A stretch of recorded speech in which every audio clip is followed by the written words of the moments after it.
Bonjour, bonjour et bienvenue sur le plateau de Bâti Journal TV. Nous sommes porte de Versailles, Paris, Bâtimat 2024. Et avec mes trois invités, nous allons voir pourquoi la construction bois est en première ligne lorsque l'on parle de hors-site. Avec moi pour en parler, Dominique Cottineau. Dominique, bonjour. Bonjour Stéphane, Dominique, merci de votre accueil. vous êtes délégué, excusez-moi, je vous ai coupé la parole.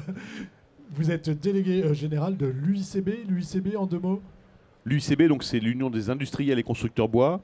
C'est environ 300 sites industriels associés aux produits de construction bois et à la construction bois répartis sur le territoire national. À côté de vous, Pascal Chazal. Pascal, bonjour. Bonjour Stéphane. Pascal, vous êtes le président du campus hors-site, du groupe hors-site. Du groupe hors-site. Du groupe hors-site. Qu'est-ce que c'est le groupe hors-site? Alors le groupe hors-site a amené cette idée de construction hors-site en France en 2017.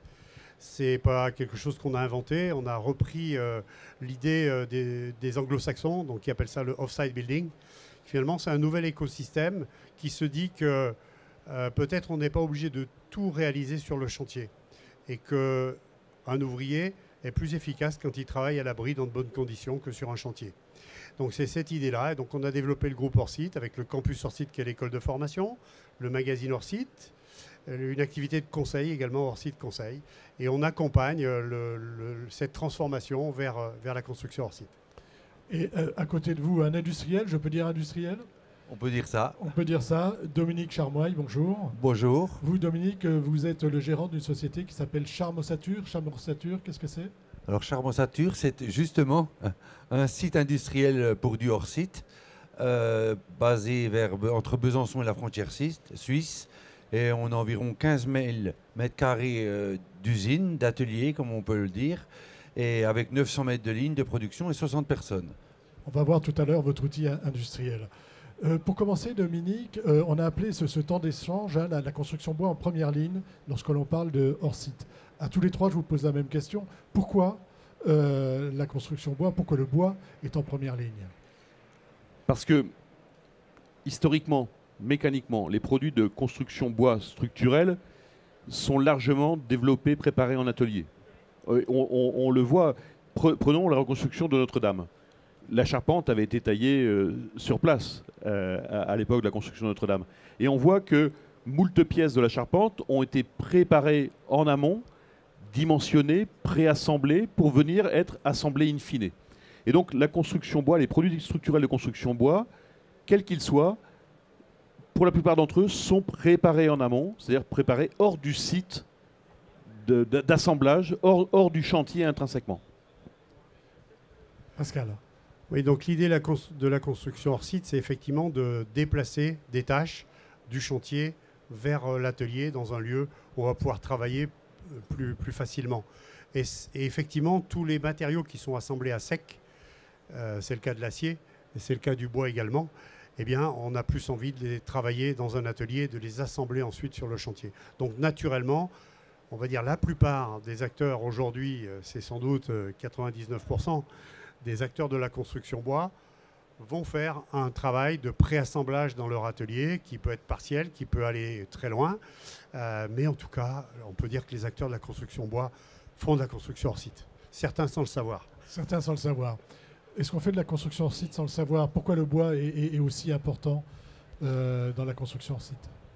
Je pense qu'il ne faut pas généraliser la question hors site, que c'est du modulaire ou que c'est des choses toutes faites systématiquement.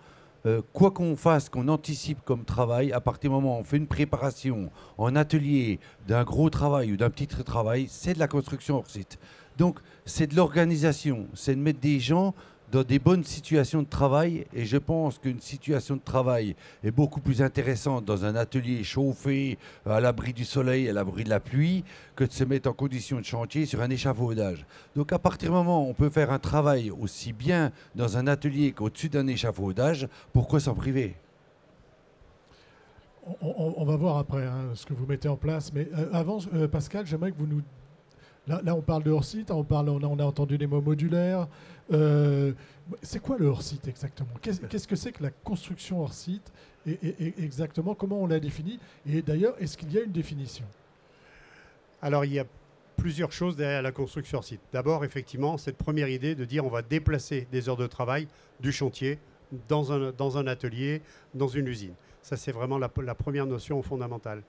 Ensuite, il y a d'autres notions qui vont consister à peut-être aller vers une notion un petit peu plus industrielle, où quelque part, les acteurs vont proposer sur le marché des produits qu'ils ont travaillés, quelquefois en faisant beaucoup d'investissements en recherche et développement. C'est le cas peut-être pour toi, Dominique, quand tu as mis au point ton système constructif de façade. Ça peut être le cas, par exemple, pour des fabricants de salles de bain qui vont développer un catalogue de salles de bain. Et vous pouvez donc aller chercher dans leur catalogue la salle de bain qui vous plaît, la commander, et cette salle de bain va être fabriquée dans leurs usines et va être livrée sur le chantier. Donc c'est vraiment ces notions-là. Un, c'est je fabrique à l'extérieur du chantier. Deux, avec des notions qui peuvent être très artisanales, parce que je prépare quelque chose, ou des choses plus industrielles. Après, l'association nouvellement créée pour le développement de la construction hors site en France a défini un référentiel avec 4 catégories de hors site. La première catégorie, c'est ce qu'on va appeler les éléments en 1D, des poteaux, des poutres, qui peuvent être en bois, en acier, en béton. La deuxième catégorie, ce sont des éléments en 2D, des façades, des planchers, qui peuvent également être en bois, en acier, en béton, avec plusieurs niveaux de finition. Une dalle préfabriquée, ça peut être un élément, mais une façade complètement terminée qui intègre les menuiseries, l'isolant, peut-être les réseaux électriques, peut-être le revêtement extérieur, avec un niveau de sophistication plus important, ça en fait partie également. Ensuite, on va avoir des éléments en 3D, ce qu'on appelle le modulaire. Donc des éléments à 3D qui peuvent être des éléments très sophistiqués, comme par exemple une chambre d'hôtel complètement terminée en usine, avec là, cette fois-ci, un niveau de préfabrication très élevé. Et puis la dernière catégorie, c'est ce qu'on appelle les éléments non structurels, comme par exemple une salle de bain ou une gaine technique. Et donc on voit là qu'il y a plusieurs notions. Il y a la notion d'un module, d'un élément qui peut être un seul métier, par exemple une dalle de béton. Mais ce qui est en train de se développer aujourd'hui, ce sont des éléments multimétiers, ou quelqu'un qui commence par faire de l'ossature bois, puis qui va rajouter l'isolant, mais ce n'était pas son métier premier. Il va rajouter la fenêtre, ce n'était pas non plus son métier premier. Il va rajouter le bardage. Et c'est encore pire quand on regarde, par exemple, une chambre d'hôtel fabriquée en usine. Ben, finalement, le fabricant va faire tous les métiers. Donc, on a un élément de transversalité des métiers qui va bousculer un petit peu nos habitudes. Voilà, on bouscule les conventions. Hein. On bouscule les conventions et les habitudes. Qu'est-ce que met en place les industriels que vous représentez? Qu'est-ce qu'ils mettent en place pour répondre pour se lancer, hein, pour partir sur leur site? Je pense que c'est sur la partie de la filière bois construction, c'est une structuration de la filière et des acteurs de la filière pour justement développer l'outil capacitaire. Et l'exemple de Dominique Charmoy est clair sur le sujet avec son outil de production et ses 2 sites de production. Parce que, notamment au travers de la RE 2020, la construction bois devra répondre à un certain nombre d'enjeux. Ce n'est pas, je pense que j'ai eu à plusieurs reprises l'occasion de l'exprimer, le bois n'est pas porté par la RE 2020, mais est une réponse à la RE 2020. Et donc, de par ces facultés de la construction bois à être intrinsèquement empreinte d'une notion de hors-site, eh bien, on se structure pour répondre à ces besoins capacitaires. C'est quelque chose d'important. On répond aux besoins capacitaires, mais aussi on s'industrialise, c'est-à-dire qu'on va plus loin que ce qu'on faisait habituellement. Tout à fait. Et parce que derrière, des notions de volume arrivent. C'est-à-dire que ce qu'il ne faut pas voir dans la préfabrication, c'est la standardisation.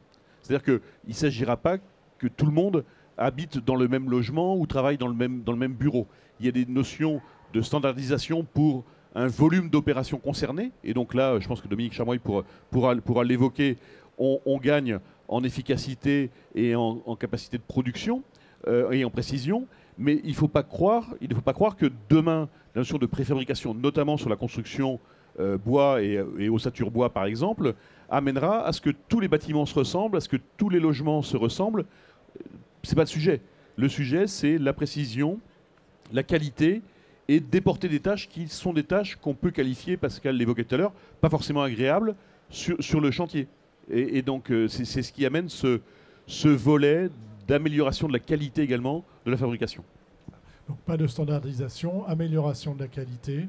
Ça, c'est un peu les objectifs. Et puis, on déporte le chantier pour se mettre à l'abri. Tout à fait. Aujourd'hui, on est dans un monde qui est en évolution et je pense que tout le monde aspire à une qualité de vie au travail, à une qualité de travail. Et il est clair qu'il y aura toujours des personnes qui seront intéressées, qui auront de l'appétence pour travailler directement sur le chantier, et il en faudra toujours. C'est clair. Pour autant, il y a des tâches qui peuvent être moins contraintes par les aléas de la vie à l'extérieur, et qui se déportent en usine et contribuer à ce secteur du bâtiment tel qu'il est aujourd'hui. Donc il ne s'agit pas forcément de réduction d'emplois, de déport d'emplois, il s'agit peut-être d'évolution. On est dans une société qui évolue en permanence et on est à une forme de transition. Et une nouvelle fois, si le bois est aujourd'hui en première ligne sur la notion de hors-site, Pascal l'évoquait tout à l'heure, ça concerne aussi beaucoup d'autres filières sur des notions de préfabrication de produits. Voilà, et on parle beaucoup de mixité des matériaux et Bien on entendu. peut imaginer tout à fait. On a vu d'ailleurs des choses qui sont à la fois bois, acier, voire béton. Comment ça se passe chez vous à Étalans? C'est ça, c'est Étalans. Hein. Comment ça se passe chez vous et qu'est-ce que vous avez mis en place pour répondre parce qu'il y a une augmentation de capacité. Donc avec qui travaillez-vous? Sur quel type de chantier? Et qu'est-ce que vous mettez en place au niveau industriel pour y répondre? Alors, la première chose que Dominique a très bien dit, c'est sûr qu'on ne va pas faire toutes les maisons pareilles, toutes les mêmes façades. Ça n'existe jamais et ça n'existera jamais. Aujourd'hui, on croyait qu'on allait vendre 15 maisons identiques, 20 maisons identiques. Ça n'a jamais fonctionné. Donc aujourd'hui, c'est déjà adapté un outil industriel pour pouvoir répondre à la demande spécifique de chaque architecte et de chaque promoteur. Ça, c'est ce que j'ai fait déjà. Peu importe le bardage, peu importe les fenêtres, je réponds à n'importe quelle demande. Donc ça, il y a la deuxième chose que Dominique a dit aussi, c'est le volume. Un client demande du volume. Si on n'a pas de volume, on ne peut pas répondre à du volume, c'est juste pas possible de s'appeler un industriel. Parce que c'est par là, s'il va aller dans ce marché-là, il faut qu'il y ait quelqu'un qui puisse répondre en termes de volume. On voit à l'image là votre usine. Et donc, si vous regardez le volume, ce qui veut dire que les façades, ça fait 10 mètres de long, il faut des ateliers qui fassent presque 8000 mètres carrés pour transporter des morceaux de bois de 13 mètres, pour déplacer des façades de 10 mètres. Et ça, c'est ce que j'ai pas le choix, que j'étais obligé de faire d'ailleurs. J'ai été obligé de faire un deuxième site à 30 km parce qu'il n'y avait même plus de terrain à côté de chez moi pour transporter ces volumes. Donc ça, c'est ce qui est primordial. Après, on parlait de moi je parlais beaucoup de la qualification. On rentre des hommes et des femmes qui sont plus aujourd'hui, qui n'ont plus les qualifications que les artisans avaient dans le temps. Aujourd'hui, il y avait des ferblantiers, de métiers, tous ces métiers sont en train de se perdre, puisque le métier manuel, malheureusement, on le déplore, et il y a moins de gens qualifiés, alors qu'il y a plein de gens qui savent tout faire. Et l'avantage, dans du hors-site, dans un atelier, on a des ateliers d'isolation, on a des ateliers de fenêtres, on a des ateliers de bardage, et on peut embaucher n'importe quelle personne, pourvu qu'elle soit motivée et courageuse, on reçoit beaucoup de cuisiniers aujourd'hui qui se mettent à faire de la laine de verre, de fenêtres et tout ça. Les hommes, des femmes qui peuvent poser des fenêtres parce qu'on a des palans, on lève les fenêtres, il n'y a plus aucun effort. Donc, quand on parle d'automatisation, c'est déjà ça, c'est déjà faciliter le travail, et il n'y a qu'en usine, qu'en atelier qu'on peut le faire. Donc, du volume et avoir une main-d'œuvre qui peut s'adapter à n'importe quel métier, puisqu'on fait tous les métiers, et je rajoutais même un métier qui arrive chez nous, c'est le crépi extérieur sur du polystyrène. On est en train de travailler avec PRB, on était avec l'UCB l'autre jour, pour avoir un produit fini crépi qui va arriver sur le chantier. Donc plus de problème de gel, plus de problème de pluie. Donc le but, comme je disais encore ce matin, c'est moins de temps sur chantier égale de la qualité. Voilà. Et c'est ce qu'on voit ici, avec un niveau d'automatisation important, et en même temps, on voit encore des gens qui travaillent. Ah ben, si vous avez vu, on va dessiner, on va faire des façades ossature, OSB, par pluie, par vapeur, et après, c'est que du manuel, comme si on était sur un chantier. Donc, on ne dégrade pas le métier d'aujourd'hui d'artisan, de poseur de bardage et tout, sauf qu'on le pose sur du béton, on n'est pas à des bottes, on n'est pas dans la boue. Regardez, là, on a une femme qui pose une fenêtre toute seule, et c'est quand même beaucoup plus facile que de monter une cage d'escalier de 3 niveaux pour poser une fenêtre. Des caissons, on fait des roulements pour faire des petites chaînes, des petits modules, voilà, des façades, elles sont bâchées, on va reprendre des façades, c'est numéroté, et c'est un pulse numéroté. Pascal, c'est dans cette direction qu'il faut aller? Alors c'est une très bonne, très bon exemple. Il y a plein de solutions en fait. On en voit quand on fait nos voyages à l'étranger, par exemple. On était en Angleterre il y a quelques temps. On a vu par exemple des gens qui préfabriquent des balcons. C'est incroyable, préfabriquent 6000 balcons par an et avec différentes formes, etc. Vraiment, c'est très large. Alors, on le pratique déjà en France sans le savoir, mais par exemple, dans le monde de la maison individuelle, il y a quelque chose qui s'est fortement développé, ce sont les pieuvres électriques. La pieuvre électrique, c'est vraiment quelque chose qui est du hors-site et qui a permis à des électriciens d'aller plus vite, d'être plus efficaces, etc. Donc ça existe déjà. Aujourd'hui, pourquoi finalement est-ce qu'on parle du hors-site? C'est ça qui est quand même le plus important. On parle du hors-site parce que on est aujourd'hui dans une espèce de paradoxe où on a des besoins absolument considérables, des besoins de logement. Si je prends l'exemple du logement étudiant, quand il y a une chambre qui se libère pour un étudiant, il y a 16 étudiants en compétition. Ça veut dire qu'il y a 15 étudiants qui ne seront pas logés. Certains ne pourront peut-être pas faire d'études. Quand on regarde le logement social, c'est pareil. On regarde le problème des seniors, c'est pareil. Donc il y a des besoins qui sont absolument considérables. Et ces besoins, on n'arrive plus à y répondre aujourd'hui. On a vu les promoteurs, ils se sont complètement cassés la figure. Et la chute des ventes, c'est moins 40%. Donc c'est très bizarre. On a des besoins, mais on n'arrive plus à les satisfaire. Et donc finalement, je pense qu'il y a des évolutions qu'on n'a peut-être pas réussi à absorber. Aujourd'hui, on doit construire, mais on doit construire en respectant les enjeux environnementaux. Donc on est dans un engagement de décarbonation extrêmement fort. On est poussé par les réglementations, hein, RE 2020, échéance 25, 28, 31. Et ça va être de plus en plus exigeant, de plus en plus exigeant.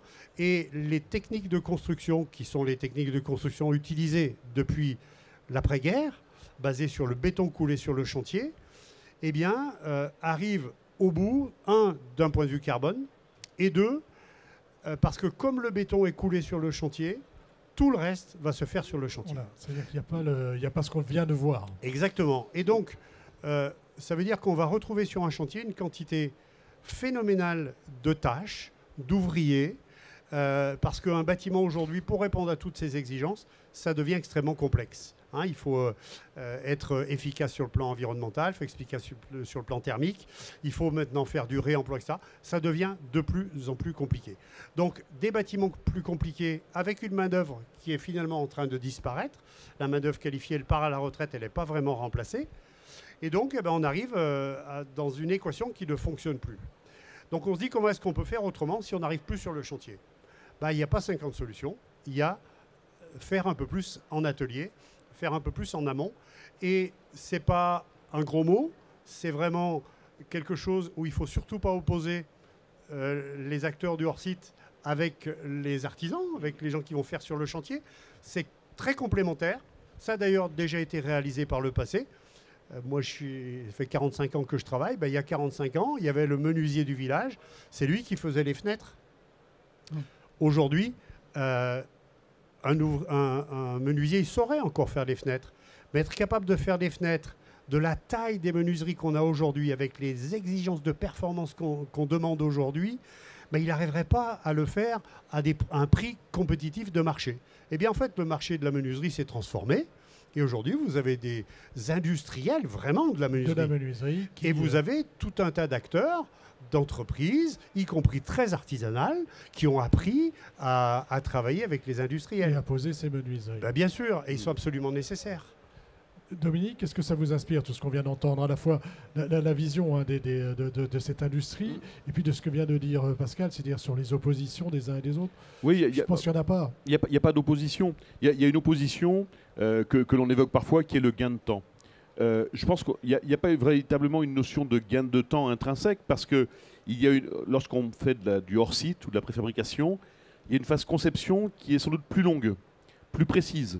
On gagne du temps parce qu'on va optimiser des process sur une notion de volume. En revanche, là, on gagne du temps et où on limite les contraintes, c'est sur la phase du chantier. Le chantier va durer moins longtemps, va être générateur de moins de contraintes, notamment pour l'environnement, de bruit, de durée. On va assembler des choses et non pas les construire sur place. Donc ça, pour moi, c'est un volet important. Ça répond également à un besoin sociétal, hein, d'avoir moins d'encombrement dans les villes. Mais bien entendu. Et aujourd'hui, on sait qu'on cherche à construire la ville sur la ville. Ça veut dire qu'on n'est plus au milieu des champs à construire quelque chose. On est dans un environnement contraint. Et donc là, on amène de la qualité par rapport à l'environnement et notamment les personnes qui résident autour de ces constructions sur moins de contraintes de bruit, de durée. Et puis, on a aussi, il faut bien l'avoir à l'esprit, des bâtiments aujourd'hui qui sont plus performants. Ça devient quelque chose d'exigeant parce qu'il est plus performant sur le plan environnemental, énergétique. Donc, c'est une somme de facteurs qui ne supportent pas une médiocrité à un moment ou à un autre. Et là, effectivement, on gagne en qualité et en linéarité de précision du produit que l'on va amener. On l'a vu sur le chantier, parfois des parties disparates entre la qualité de pose d'un isolant ou autre quand c'est fait sur chantier, pour plein de raisons. Et on a la possibilité hors site, si on prend l'exemple d'un mur à ossature bois, d'avoir un contrôle de la qualité et de l'exécution en usine, de façon industrielle. Faisons un parallèle avec les voitures. Les voitures étaient auparavant, au début du XXe siècle, assemblées par des carrossiers, ainsi de suite, avec des choses très disparates. Aujourd'hui, elles sont standardisées. Par des menuisiers aussi. Exactement. Et par des menuisiers, bien entendu. La partie bois était importante. Et aujourd'hui, une nouvelle fois, je pense que c'est un déplacement, une évolution des compétences. Mais les compétences ont besoin d'être là. Et surtout, in fine, au bout du bout, on aura toujours des opérateurs de chantier, il les faudra, bien entendu. Mais si on leur améliore aussi la vie en termes de contraintes de levée de poids, Dominique l'évoquait tout à l'heure, les menuisiers, lorsqu'elles sont montées sur un mur, on n'a pas à les monter au 4e étage. Oui, on a vu que c'était plus efficace. En tout cas, pour la personne qui la mettait en œuvre, c'était plus facile.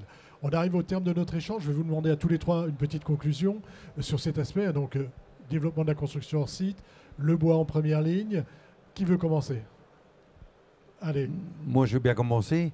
Moi, je dirais la seule solution aujourd'hui, c'est le hors-site. Je ne pense pas, on n'aura pas la main-d'œuvre demain pour aller sur un chantier. Donc, seul le hors-site pourra faire qu'on redécouvrira, on reformera pour des métiers manuels. Mais la seule chose qu'il faut que les gens s'adaptent, c'est que pour faire du hors-site, il faut anticiper. Et 3 mois avant, il faut prendre des décisions qui ne peuvent plus changer. Et ça, il y a besoin encore d'une grande évolution dans ce domaine, c'est-à-dire anticiper les questions et les réponses. Ça ne se fait pas au hasard, ça se fait pas. C'est pas du hasard. Pas d'un seul coup de changer de mode constructif pour passer en site. Exactement. Pascal. Oui, alors peut-être là-dessus, je rebondirai également, c'est que la construction hors site, c'est pas une technique, c'est un processus. C'est un processus qui doit démarrer le plus tôt possible. Et aujourd'hui, on voit de plus en plus d'acteurs s'intéresser hors site parce que sur le chantier, ils n'y arrivent plus. Mais par contre, ils ne changent rien à leurs habitudes. Et le processus, c'est un processus qui est le même que celui qu'ils utilisent pour aller sur le chantier. Et donc, ils vont concevoir le bâtiment. Une fois que le bâtiment est conçu, ils vont aller chercher des acteurs du hors site pour fabriquer. Et là, ça ne marche pas. En fait, si on veut faire du hors site, si on veut réussir le plus tôt possible, il faut intégrer dans sa tête qu'on va aller vers la construction hors site de telle ou telle technique et on va concevoir pour ça. Et ça, c'est la seule manière de pouvoir réussir. Si par exemple, on veut travailler avec Dominique, je ne sais pas, les machines que tu as, elles te permettent de faire quoi, 3,40 m de haut, 3,50 ? Peu importe, on le décide au début. Ouais, dans tous les cas, il faut le décider. Mais ta machine, elle a une certaine capacité. Voilà. Si tu dépasses de 10 cm la capacité de la machine, ben ça, il ne va pas pouvoir faire avec la machine. Puis il y a encore les ponts, si vous les transportez sur la route. Oui. Oui. Donc voilà, il faut vraiment, dès le départ, intégrer ça et que le client en ait conscience, que l'architecte prenne ça en compte. Et quand on prend ça en compte dès le départ, on va se rendre compte que c'est vraiment très accessible et qu'on peut réussir vraiment facilement. Dominique, mot de la fin. Le mot de la fin, on est aujourd'hui à l'automne 2024. On vit une crise de la construction sans précédent.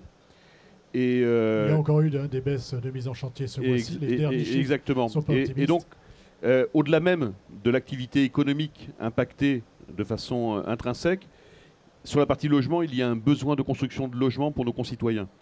Et la réponse n'est pas seule dans le hors-site, mais le hors-site constitue une réponse extrêmement intéressante pour aller vite et rattraper le retard que l'on subit depuis de nombreux mois. Et donc on relance une activité et on relance cette chaîne de valeur et répondre à ce besoin qu'ont nos concitoyens de se loger. Eh bien, écoutez, messieurs, merci. Merci d'être venus nous parler de construction hors site et donc de la place du bois dans la construction hors site. On en reparlera bientôt au Carrefour International ou enfin peut-être plutôt au Forum. À Avec bientôt, plaisir. messieurs. Merci d'être venus sur le plateau de Bâti Journal TV pour nous parler donc construction bois et hors site. Et c'est une émission à retrouver sur Bâti Journal TV et sur le site de notre partenaire, le Codifab. Merci à vous. Merci Stéphane. Merci.